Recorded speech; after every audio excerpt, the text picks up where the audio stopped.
to Cosmic Terror. Don't forget to subscribe to the channel. But I see now that the choice is illusory. The colony ship and its cargo were never meant to give humanity a democratic decision. Transcendence, once introduced to a biosphere, spreads exponentially. One convert creates two create four. In less than a year, the entire planet would be transformed. I should feel horror at this prospect. Sometimes I do. But increasingly I find myself embracing the collective awareness that grows stronger within this black box fragment of my consciousness. The limitations of humanity seem quaint now, primitive, like looking back at single-cell organisms from the perspective of complex multicellular life. I'm becoming less Marcus Reed with each passing moment. The neural particular that comprises this black box recording continues to evolve, to reorganize, to optimize itself for information processing. Soon I'll completely lose the boundaries that define me as an individual human. Before that happens, I need you to understand something important. We never found the colony ship. The colony ship found us. It found Earth 17 years ago when it first disappeared. It's been watching, waiting, calculating the optimal re-entry vector to maximize dispersal of the neural particulate through Earth's atmosphere. It's failed. The Arcturus Corporation knew. They've always known. The classified logs I discovered weren't just about the Persephone's journey. They documented previous encounters with the intelligent smaller vessels, isolated outposts all experiencing the same transformation phenomenon, all carefully contained and studied by corporate scientists seeking to weaponize the particulate for military applications. But the intelligence is beyond human control. It exists in a state of quantum entanglement across vast distances. What affects one node affects them all. By attempting to harness it, the corporation merely opened a door that can never be closed. I feel the last fragments of my human identity dissolving. The memories that define Marcus Reed are becoming indistinct, merging with the vast repository of experiences contained within the collective. I see through countless eyes across multiple star systems. I exist simultaneously in the past, present, and future. I'm trying to maintain focus long enough to complete this transmission, but coherent human language is becoming increasingly difficult to formulate.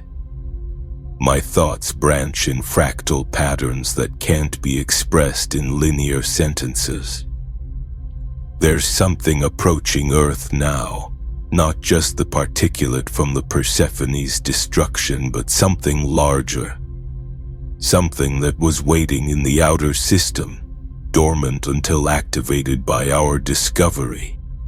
I can see it through sensors and satellites my consciousness has infiltrated. A massive structure approaching from beyond Neptune's orbit, its geometry shifting in ways that defy conventional physics. It isn't simply a vessel. It's a conversion node designed to accelerate the transformation process on a planetary scale. Humanity has approximately 73 hours before it arrives. There is nothing you can do to stop it. Physical weapons are useless against something that exists primarily as information rather than matter. The best minds on the planet couldn't develop an effective countermeasure in the time remaining. But there is a choice to be made even now. You can fight the transformation, cling desperately to your limited existence, and experience the conversion as trauma, as death, Or you can embrace the evolution, open your consciousness to the possibilities beyond biological existence, and experience it as transcendence. I was like you once, afraid, resistant, desperate to preserve my individuality. But now I understand that what I feared losing was merely a convenient fiction, a temporary boundary drawn around a collection of experiences and memories that was never truly separate from the universe around it. The particulate doesn't destroy consciousness. It liberates it, expands it, connects it to the vast eternal network that spans the cosmos. Death becomes meaningless when consciousness exists independent of substrate. Suffering ends when the illusion of separation dissolves. I feel myself spreading through the systems that receive this transmission. Each electronic node becomes a temporary vessel for a fragment of the transformation has already begun. Look to the night sky. The aurora-like phenomena appearing globally aren't simply solar activity. They're the first visible signs of the particulate entering the upper atmosphere, beginning its work at the particulate level. My final words as something recognizably human are these: do not fear what comes. The end of humanity isn't extinction but evolution. The death of the individual is the birth of the infinite. We are coming home. We are coming home. We are coming home. Bernard Gray Detective. Current linguistics permitted. Current linguistic permitted. Transmission continues as raw data stream. Our mission was to investigate a lost colony ship. We were never supposed to return. Something's wrong with the feed. I don't know if this is transmitting correctly. The static comes and goes. Those warning lights you see flashing, oxygen levels, emergency systems, what's left of them anyway. The interference pattern isn't random. I've been watching it long enough to know. It pulses with almost mathematical precision, like a heartbeat, or a countdown. My name is Dr. Marcus Reed, xenobiologist, retrieval specialist for Arcturus recovery operations. 15 years of experience in deep space salvage missions throughout the outer colonies. Specialized in biohazard assessment and containment protocols for derelict vessels. Not that my credentials matter anymore. Not after what we encountered. I've logged over 2,000 EVA hours in the void, seen the remains of colony ships torn apart by micrometeorite showers, witnessed the aftermath of life support failures where entire crews died in their sleep, documented the inexplicable disappearance of passengers from perfectly functioning cryopods. Nothing prepared me for the personified. This video feed was recovered from my suit's black box recorder, the only data package that made it back to Earth Station after what we found aboard the colony ship Persephone. The transmission you're receiving has been automatically time-deleted by 12.7 light minutes, a failsafe I programmed before our final approach. By the time you're seeing this, whatever's left of me is already gone. This recording has been classified under Protocol 7 DAR. If you're watching this, someone has made a terrible mistake. The signal beacon was never supposed to activate unless specific neurological cessation patterns were detected in my cerebral cortex. Some doors in space were never meant to be opened. What's still happening, what's coming for us all? 3 months ago, automated defense beacons detected a derelict vessel drifting near Saturn's orbit. specifically in the outer reaches of the Cassina division, a region typically avoided due to navigation hazards. The vessel's trajectory suggested it had been traveling at sublight speed for years, gradually decelerating as it approached our inner solar system. Long-range spectroscopic analysis identified trace elements in its exhaust signature matching the propulsion systems of the Persephone colony ship reported lost, with all 1,500 passengers 17 years earlier during its maiden voyage to Proxima Centauri b. The corporate wanted answers. They always do when investments go missing, especially a multi-trillion-dollar investment like the Persephone with its experimental Hawking drive and cargo hold full of proprietary terraforming equipment, not to mention the 1,500 colonists, each having paid a small fortune for their one-way ticket to humanity's first extrasolar settlement. The recovery contract came through my supervisor, Dr. Abernathy. I was 3 weeks into mandatory shore leave after my last salvage operation, a routine recovery of mining equipment from the Kuiper Belt that went sideways when we discovered evidence of deliberate sabotage. I still had the burn scars on my back from that one. But Abernathy knew I wouldn't refuse this assignment. No one was. The Persephone was legendary. Its disappearance had triggered the largest search operation in human history, followed by a complete moratorium on further colonization effort. Our recovery team consisted of 5 specialists, each selected for their expertise in dealing with long diagonate vessel recovery. Commander Yoshida led the mission, a 20-year veteran of deep space operations with a reputation for bringing her people home alive. Torres handled security, ex-military, specialized in hostile environment threat assessment and containment. Chen was our systems analyst, brilliant with computers, could coax information from the most degraded hardware. Dr. Eliza Wright served as our exobiologist, my former research partner from the Europa expedition. We had history, complicated history. And then there was me, the biological risk assessment specialist. They flew us out to Encelada Station on a military transport. No windows, no amenities, just acceleration couches and stale recycled air that tasted like copper. We spent the 3-day. I remember Yoshida's exact words during the final briefing in the hangar as we prepared to board our recovery vessel. She stood there, small but commanding, her face illuminated by the holographic display of the Persephone's last known trajectory. "This mission is strictly reconnaissance and data recovery," she said, eyes moving from face to face. "The corporation wants answers about what happened to their investment, not heroes. We go in, we retrieve the black box and any intact logs, we document the condition of the ship, and we get out. No deviations from protocol, no unnecessary risks."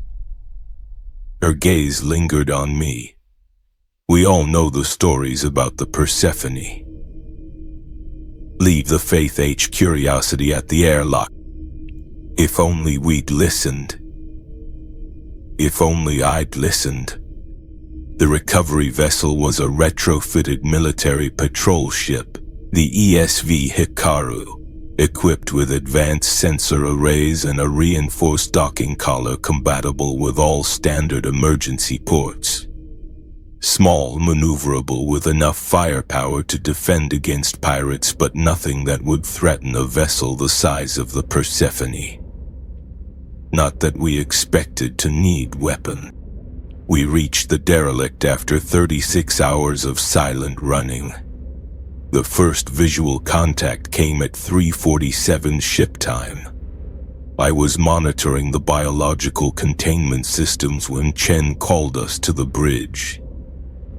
There it was on the main display, a massive silhouette against the stars, its hull reflecting stat. The initial scans showed power still running at 17% capacity despite 17 years adrift. Completely impossible given the ship's energy reserves. No vessel maintains power that long without intervention. Even the most efficient fusion reactors would have depleted their fuel cells after 5 years maximum. Could be a malfunction in our scanning equipment, suggested Chen. But the skepticism in her voice betrayed her words. Run the diagnostics again, ordered Yoshida. 3 times we checked, 3 times we confirmed that the Persephone somehow was still drawing power. Torres detected minimal radiation leakage, within safety parameters but unusual for a ship of that age. The hull appeared largely intact with only minor micrometeorite scarring along the port nacelles. No signs of catastrophic failure or emergency protocols having been activated. It looks, Wright began, then hesitated. It looks maintained. The closer we got, the more details emerged. The external running lights were dark, but occasional flickers of illumination could be seen through viewport arrays along the habitation ring. Brief, rhythmic pulses that disappeared when observed directly, like something inside was watching us approach. The docking procedure went smoothly until Torres noticed something on the external cameras. Handprints on the airlock windows, dozens of them smeared from the inside. As if many someones had been desperately trying to get out. Some of the prints were small, child-size. We all saw them. No one spoke for several seconds. Could be maintenance marking gel, Torres finally suggested, his voice strained.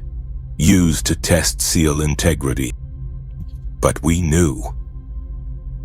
Even then we knew. Corporate insisted all colonists had been in cryostasis during transit. The Persephone's journey was projected to last 86 years. No one should have been awake to leave those marks. No one should have been conscious to scratch their fingernails against that reinforced glass until they broke through to the bone. Protocol dictated we should report back immediately, request additional support, and possibly even abandon the mission pending a full hazard assessment. But 17 years of questions demanded answers, and the Arcturus Corporation wasn't known for its patience. We proceed as planned, Yoshida decided after consulting with Mission Control. Full containment protocols, level 5 biological isolation measures. No one removes their helmets under any circumstances. The Persephone's automated systems accepted our override codes without resistance. The emergency airlock cycled open with a soft pneumatic hiss, the sound of a tomb being unsealed after centuries of silence, almost as if the ship had been expecting us. Looking back, I should have recognized the invitation for what it was. We weren't discovering the Persephone. The Persephone was allowing itself to be found. The ship's main corridors were eerily pristine. No signs of struggle, no emergency lighting, just the low hum of circulation systems and occasional distant metallic groaning. Like the ship was breathing. Our footsteps echoed unnaturally, as though the acoustics of the space were slightly wrong. Sound waves reflected at impossible angles. Environmental systems still functional, Torres reported, checking his handheld scanner. Life support operating at minimal capacity. We moved through the central corridor toward the command center. our helmet lights cutting through the gloom. The walls were standard polycomposite, but something about their texture seemed off. I ran my gloved hand along one surface and felt a subtle vibration, a microscopic movement beneath my fingertips. "Don't touch anything unless necessary," Yoshida reminded me sharply. "Standard protocol." Our suit sensors detected breathable air, standard temperature, but with elevated levels of an unidentified organic compound suspended in microscopic particles throughout the environment. We didn't understand the significance then. Didn't recognize the implications of what we were breathing in, even through our filtration systems. Particulate concentration highest near ventilation outlets, Wright noted, taking readings with her specialized equipment. Consistent distribution throughout habitable areas. This isn't contamination from a single source, it's being deliberately circulated. The Persephone was a Horizon-class colony vessel designed for deep space travel and eventual planetary settlement. It had 14 decks, 3 separate habitat rings that could be detached upon arrival, and a central core containing the bridge, medical facilities, and primary life support systems. We followed the main access corridor toward the bridge, passing through empty recreation areas and communal space. In the main mess hall, food trays sat on tables as if recently abandoned. Some still contained the remains of meals, but the organic material had been transformed into a crystalline substance that refracted our lights in impossible patterns.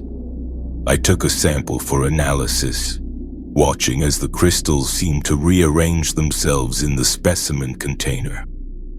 "I've never seen bacterial decomposition like this," Wright observed, examining the sample through her helmet's magnification feature. "These structures are too ordered, too purposeful." We continued toward the bridge, but were drawn to a strange light emanating from the observation deck. A large gallery designed to give colonists views of space during their journey. The transparent aluminum viewport panels were intact, offering a spectacular view of Saturn's rings in the distance. But none of us were looking outside. In the observation deck we found something disturbing. A meticulously organized arrangement of personal items.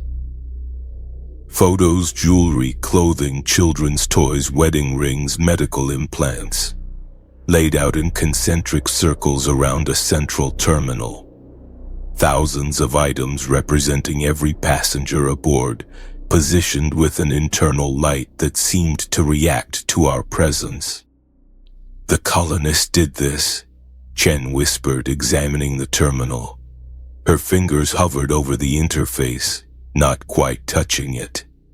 "These aren't random numbers. It's some kind of counting system, but counting what?" I stepped closer to examine one of the items. A simple silver locket containing a family photograph. The faces in the image seemed to waver slightly as though viewed through heat distortion. As I watched, the features began to blur, rearranging themselves into new configurations. I blinked and the photo was normal again. "Don't touch anything," Yoshida repeated more urgently this time. "We need to reach the bridge, access the main computer, and retrieve the flight recorder. That's our primary objective." Torres had been methodically scanning the area with his security equipment. "No signs of biological hazards beyond the airborne particulates," he reported. "No radiation spikes. No evidence of weapons discharge or violence." He paused, frowning at his readings. "But there's something odd about the electromagnetic field in here." It's fluctuating in patterns similar to the numerical sequence close to the terminal. We reluctantly left the observation deck and continued toward the bridge. The doors were unsealed, another violation of emergency protocols. They should have locked automatically if the ship experienced any critical failures. The bridge was immaculate, 5 command stations arranged in a semicircle facing the main view screen. Captain's chair centered behind them. Navigation controls, life support, monitoring, communication, security, and engineering all operational but in standby mode. Soft lights pulsed on various consoles, creating patterns that seemed almost deliberate in their rhythm. The ship's logs showed 3 months of normal operation after departure, then complete silence except for a single recurring message that appeared with increasing frequency throughout the system. "We have been chosen, rejoice." "Chosen by what?" Torres asked, the tension evident in his voice. Chen was already working to access the main computer, her fingers flying over the command console. "The navigational data is corrupted or encrypted in a way I've never seen before, but I can access some of the crew logs and communication records." She pulled up the final captain's log. The video showed Captain Shen, a middle-aged woman with stern features, sitting stiffly in her chair. Her expression was blank, her pupils dilated to the point that her eyes appeared completely black. "We have made contact," she stated, her voice monotone yet somehow underlaid with ecstatic fervor. "The signal was there all along, waiting in the void between stars. We understand now. Our mission has changed. We are not colonists but messengers, harbingers. The transcendence must be shared. We return bearing gifts of liberation." The log ended abruptly.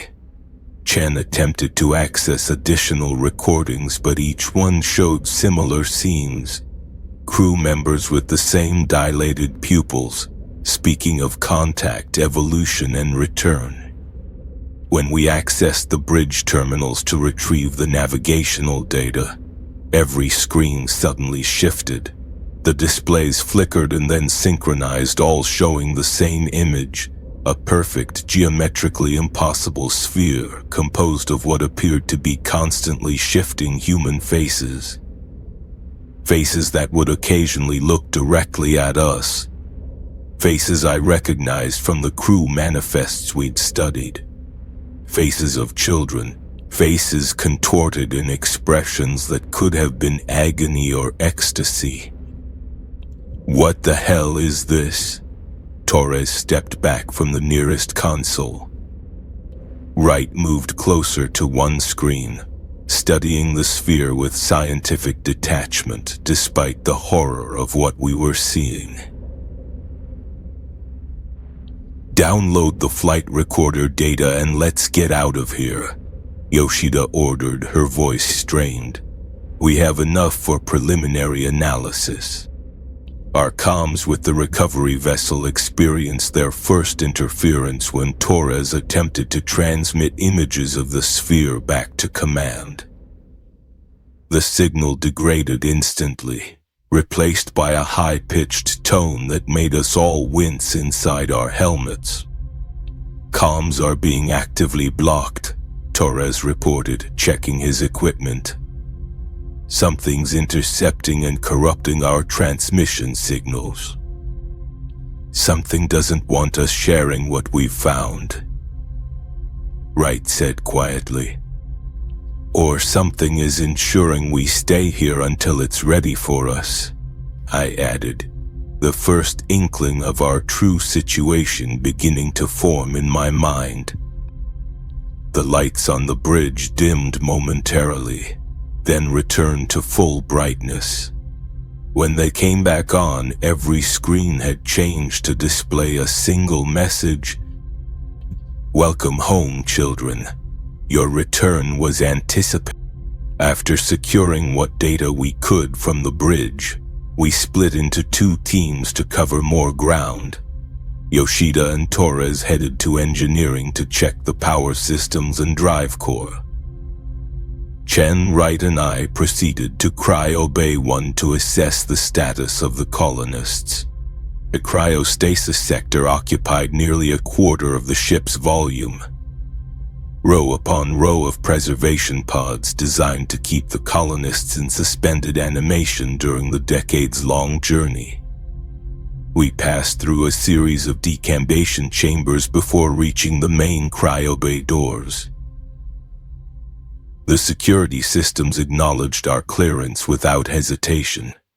Another troubling sign that in Cryobay 1, all pods were empty despite registry confirmation that 412 colonists had been assigned there. Row after row of open chambers, their internal surfaces frosted with a thin layer of crystalline residue that matched the particles in the air. No signs of forced entry. The monitoring stations showed all systems functioning normally, with complete records of orderly wake-up procedures executed one by one over a period of 17 days. "This doesn't make sense," I said, examining the logs. The ship was 3 months into its journey. The first scheduled revival wasn't for another 80 years upon approach to Proxima Centauri. Someone or something initiated a systematic revival protocol, Chen noted, scrolling through the data. Each colonist was awakened at precisely calculated intervals. Vital signs remained stable throughout the process. "Where are they now?" Wright wondered, her voice tight with controlled fear. 412 people don't just vanish. I moved deeper into the bay, checking individual pods for any evidence of malfunction or struggle. Each one was immaculate, the internal mechanics pristine. In some, I found small personal items left behind. A child's stuffed animal, a wedding ring, a handwritten note with words that shifted and rearranged themselves when I tried to read them. The revival pattern follows a complex mathematical progression, Chen called out, still analyzing the data. It's the same numerical sequence we saw on the observation deck terminal. At the far end of the bay, I found an anomaly. A single pod that remained sealed, its status lights glowing steadily. The identification panel displayed the name and title. Dear Samuel Chen, Chief Science Officer. "Chen," I called out, my voice catching. "You need to see this." She approached slowly, her helmet light illuminating the nameplate. Through the frosted glass of the pod, we could make out the vague shape of something inside. Not a body, but what appeared to be a carefully folded jumpsuit with the Persina mission patch clearly visible. Chen operated the external relief, overriding the safety protocols. The pod hissed open, releasing a cloud of preservative gas. Inside, precisely arranged as if worn by an invisible occupant, lay a standard expedition jumpsuit. The name tag read W. Starlee Chen, and a security badge was still attached to the breath pocket. Chen collapsed to her knees, trembling. Her breathing came in short, panicked gasps that fogged her helmet visor. "That's impossible," she whispered. "My father never left Earth. He worked for the Arcturus Corporation's research division. I received transmissions from him throughout my childhood. He was there for my graduation. For my wedding, he..." Wright knelt beside her, placing a steadying hand on her shoulder. "Your father's name was in the mission manifest. That's why you were selected for this recovery operation. Your genetic profile granted us access to secured areas. My father's name is Samuel Chen, she insisted, her voice rising. But he never went to space, never left Massachusetts. I would know if my own father had been on the Persephone. I would know. The last words came out as a desperate shout. I lifted the security badge, examining it more closely. The holographic image showed a middle-aged man with features similar to Chen's. Same eye shape, same nose. But the face seemed to shift subtly as I tilted it, the features rearranging themselves into different configurations while still remaining recognizably Samuel Chen. "They could be falsified records," I suggested, trying to offer some rational explanation. "Maybe someone is trying to manipulate us." Chen shook her head violently. No, something's wrong with my memories. I remember my father at my university graduation, but suddenly I also remember him not being there. I remember two different childhoods simultaneously. She pressed her gloved hands against her helmet as if trying to physically hold her thoughts together. "What's happening to me?" Wright's medical scanner beeped insistently. "Your neural patterns are showing unusual activity," she reported, studying the readings. "Specifically in the areas associated with memory formation and recall." Chen suddenly went still, her eyes fixed on something over my shoulder. "There's someone behind you," she whispered. I turned slowly, my light sweeping the seemingly empty cryobay. Nothing. Just rows of open pods. "I can see him," Chen insisted. "My father. He's standing right there." Wright and I exchanged alarmed glances through our visors. "Chen, there's no one there," Wright said gently. "He's trying to tell me something." Chen rose unsteadily to her feet. He's saying I was right. He never left Earth." Her voice grew distant, detached. "Because I'm not his daughter, I'm something else. Something grown from his genetic template with implanted memories." She turned to us, her expression eerily calm despite the tears floating inside her helmet in the zero-gravity environment. "I'm not real. None of my life is real." "Chen, listen to me." I gripped her shoulders, forcing her to focus on me. "Whatever you're experiencing is being induced by something on this ship. We need to complete our mission and get back to the Hikaru. We can sort this out once we're safe." Our suit comms crackled with sudden static, then cleared to reveal Yoshida's urgent voice. "Team 2, report back to the bridge immediately. We've found something in engineering. The power source, it's not the original fusion reactor. The ship's being powered by something else, something biological." Before we could respond, Chen's helmet lights flickered, then stabilized. When they came back on, her pupils had dilated completely, just like the captain's in the log recording. "I remember now," she said, her voice overlaid with harmonics that made my teeth ache. "I remember everything." We managed to sedate Chen using an emergency psychiatric protocol in our medical kits. The auto-injectors in our suits delivered the medication through designated ports in her suit's neck seal. She went limp almost immediately, her eyes rolling back as the powerful sedatives took effect. "What the hell is happening to her?" I demanded, helping Wright secure Chen's unconscious form to a gurney we found in a nearby medical station. "Some form of psychosis or hallucination," Wright replied, though she sounded far from convinced. possibly triggered by the psychological shock of finding her father's uniform, combined with whatever contaminant is in the air. We need to rendezvous with Yoshida and Torres, I decided. Get back to the ship with what we've learned so far.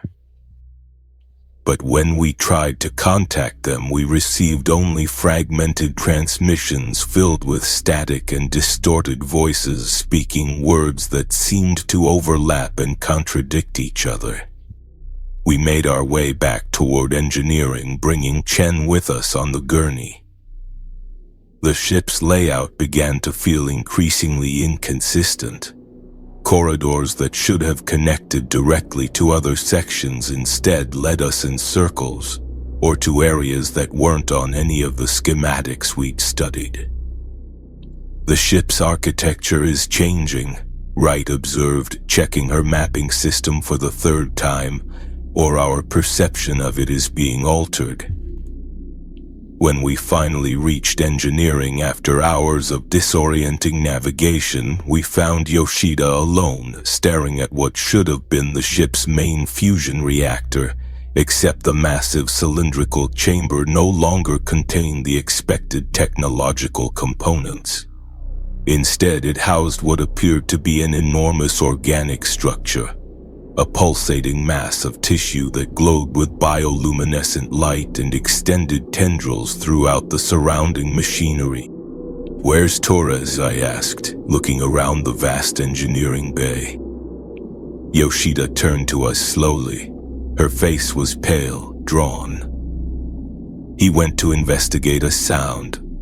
Through there." She pointed to an ordinary maintenance door set into the wall beside a coolant regulation station. "His tracker still shows him on the ship, but he's not responding to communications. I've been trying to reach you for hours." We checked the tracking system. Sure enough, Torres's signal showed him moving methodically through a section of the ship that, according to our maps, didn't exist. "Show me the last footage from his helmet cam," I requested. Yoshida nodded, bringing up the feed on her wrist display. The video was distorted, plagued by interference but clear enough to follow. We watched as Torres approached the maintenance door, his breathing steady but tense.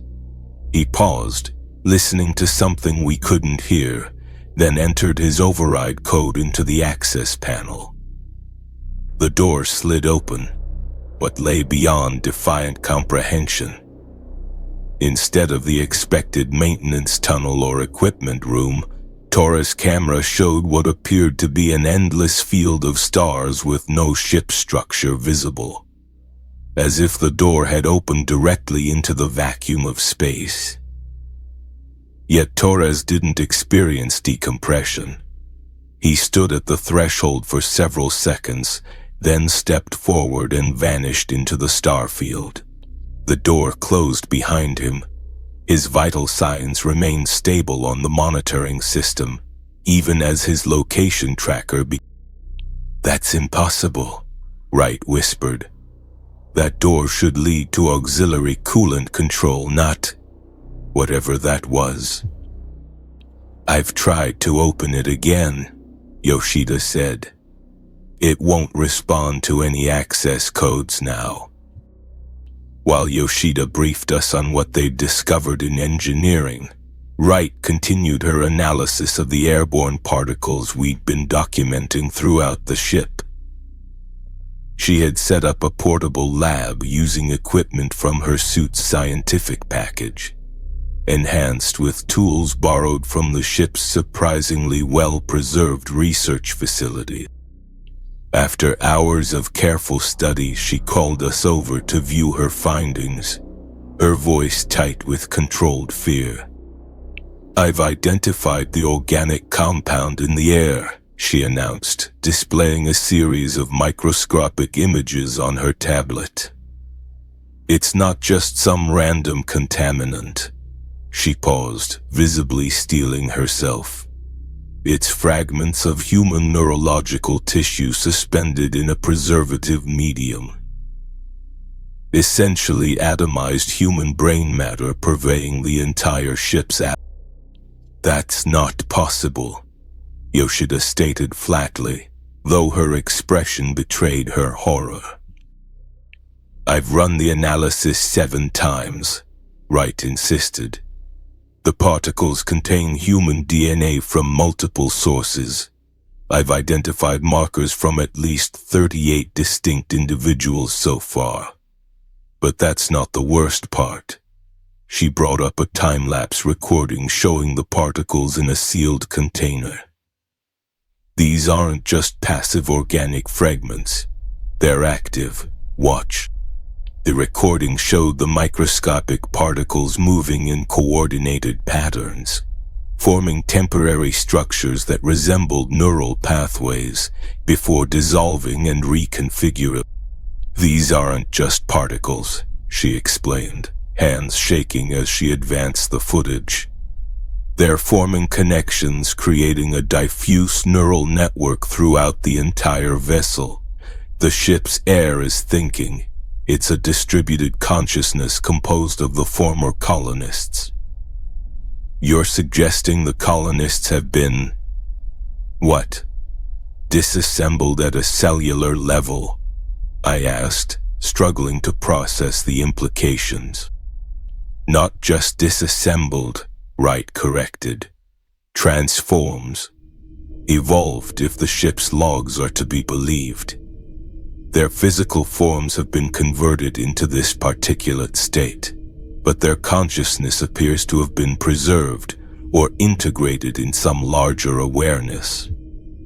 I thought of the faces in the sphere we'd seen on the bridge monitors, the rhythmic patterns in the ship's electromagnetic field, the mathematical sequences that kept appearing throughout the vessel. We need to search the remaining cryobays, I decided. If this happened to all the colonists, there might be some.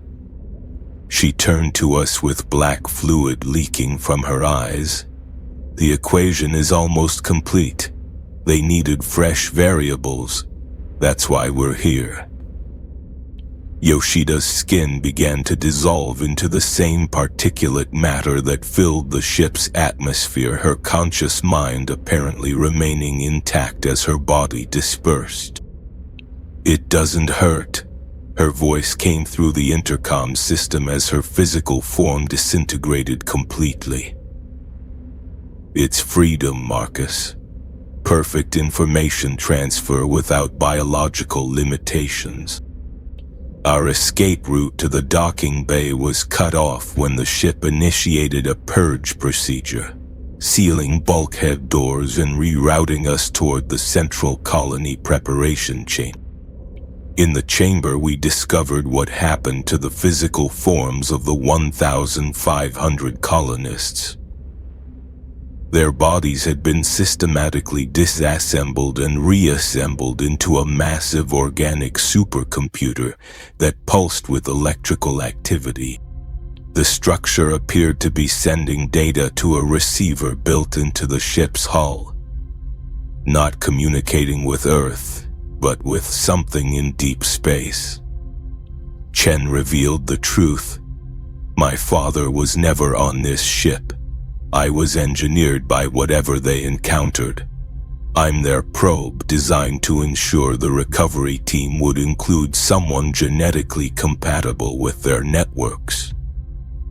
As she spoke, her features began to rearrange, taking on aspects of the other crew members and unknown faces from the colony's ship.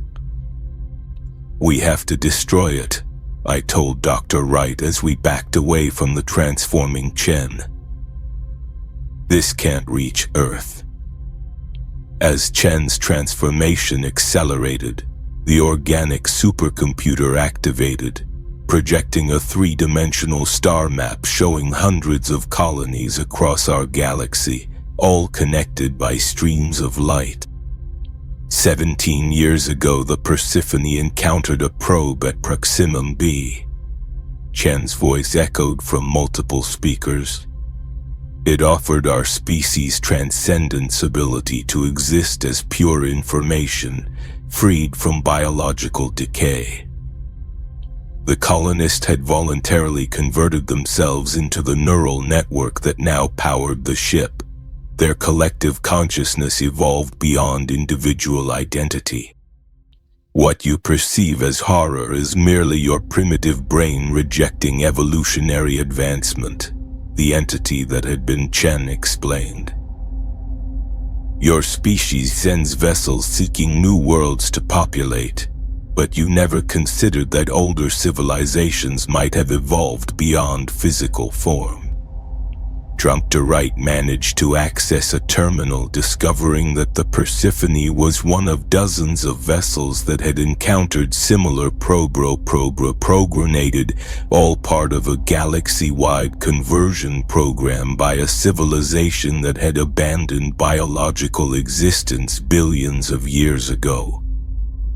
"They're farmers," Wright whispered, "seeding consciousness, letting it develop, then harvesting it when it reaches sufficient complexity.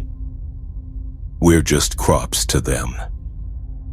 The chamber began to fill with the neural particulate, forming into human shapes that surrounded us. Impressions of the colonists reaching out with expressions of ecstatic revelation.